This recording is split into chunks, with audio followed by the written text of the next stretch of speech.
Halo semua, selamat datang di penjelasan kita tentang sumber daya alam dan bagaimana kita mencatatnya dalam akuntansi. Sumber daya alam, seperti yang kita tahu, adalah kekayaan yang melimpah dari bumi kita, mulai dari hutan yang menghasilkan kayu hingga mineral, minyak, dan gas yang tersembunyi di dalam tanah. Dalam dunia akuntansi, khususnya di bawah Standar Pelaporan Keuangan Internasional atau IFRS, sumber daya alam ini memiliki klasifikasi khusus. Misalnya, hutan atau standing timber diperlakukan sebagai aset biologis. Ini berarti, sebelum dipanen, nilai aset biologis ini akan disesuaikan secara berkala ke nilai wajar, mencerminkan pertumbuhan atau perubahan nilai pasar mereka. Nah, ketika kita berbicara tentang industri yang bergerak dalam pengambilan sumber daya alam, kita menyebutnya industri ekstraktif. IFRS mendefinisikan industri ini sebagai bisnis yang terlibat dalam penemuan dan pengambilan sumber daya alam dari dalam bumi. Dan seperti aset lainnya, ada biaya yang terkait.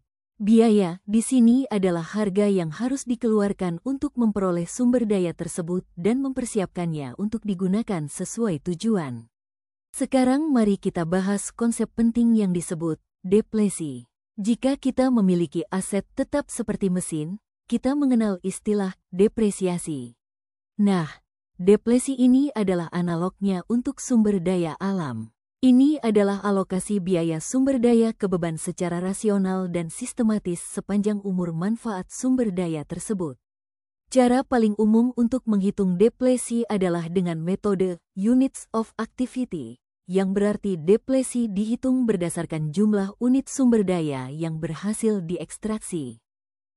Untuk lebih jelasnya, mari kita lihat sebuah ilustrasi. Bayangkan Land Coal Company menginvestasikan $5 juta di sebuah tambang batu bara yang diperkirakan memiliki 10 juta ton batu bara, dan tidak ada nilai sisa.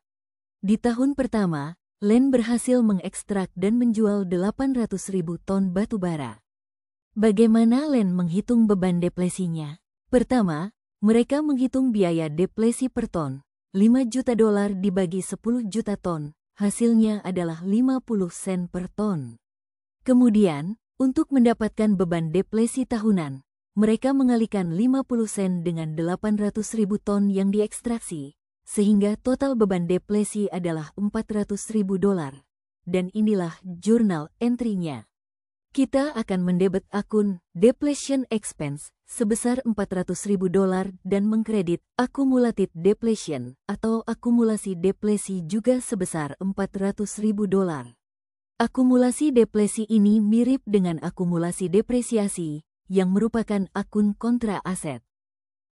Terakhir, mari kita lihat bagaimana ini disajikan dalam laporan keuangan, khususnya laporan posisi keuangan.